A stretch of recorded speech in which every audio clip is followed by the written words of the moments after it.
Mga awit, ika-55 kabanata.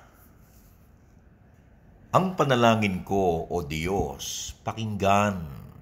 Mga daing ko ay wag namang layuan. Lingapin mo ako ay sagipin sa bigat ng aking mga suliranin.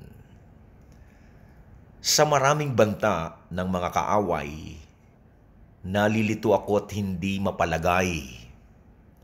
Ang dulot sa akin nila'y kaguluhan.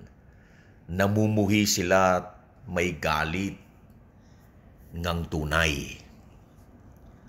Itong aking puso'y tigib na ng lumbay. Sa aking takot na ako ay pumanaw. Sa tindi ng takot ako'y nanginginig. Sinasaklot ako ng sindak na labis. Wika ko, kung ako lamang ay may pakpak, parang kalapati, ako ay lilipad. Hahanapin ko ang dakong panatag. Aking liliparin ang malayong lugar, at doon sa ilang ako mananahan. Ako ay hahanap agad ng kanlungan upang makaiwas sa bagyong darating. Sila ay wasakin, Yahweh. Guluhin mo, pag-uusap nila'y bayaang malito. Yamang karahasan ang nakikita ko, at sa lungsod nila ay nagkakagulo. Sa lungsod na puno ng samat ligalig, araw-gabi doon sila lumiligid. Sa gitna ng lungsod, nawasak ng tunay, nagahari pa rin ang katiwalian. Pati pang-aapi ay nasasaksihan.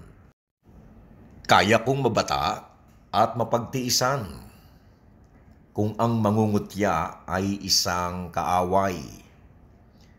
Kung ang maghahambog ay isang kalaban, kayang-kaya ko pang siya'y pagtaguan.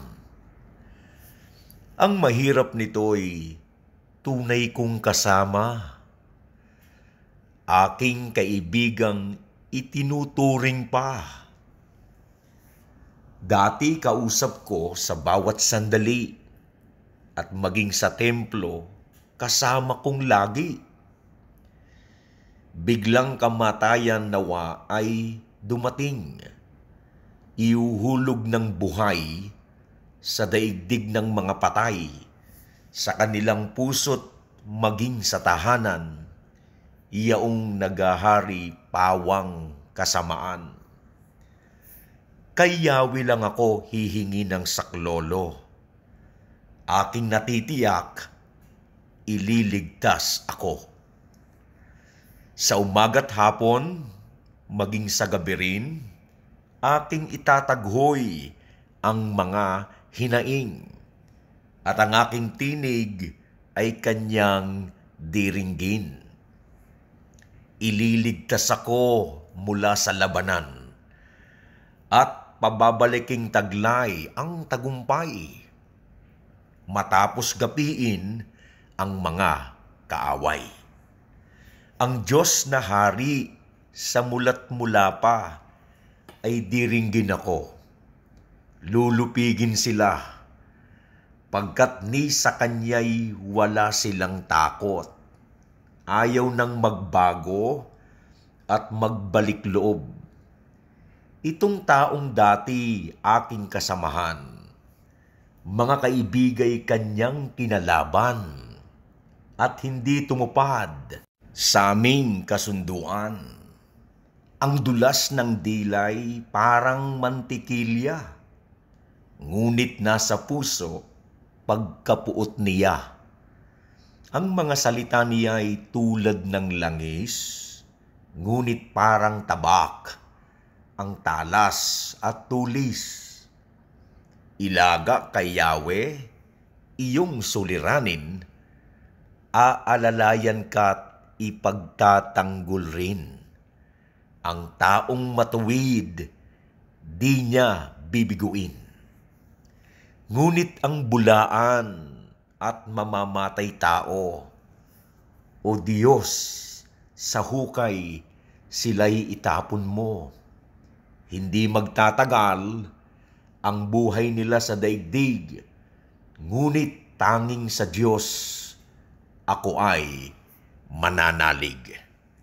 Mga awit, 55 kabanata. Si Jesus ang Panginoon ng Al-Quain.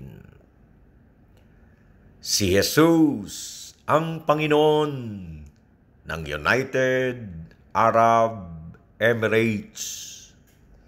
Si Jesus ang Panginoon ng Pilipinas. Ang Diyos ay mabuti sa lahat ng oras, at sa lahat ng oras, ang Diyos ay mabuti.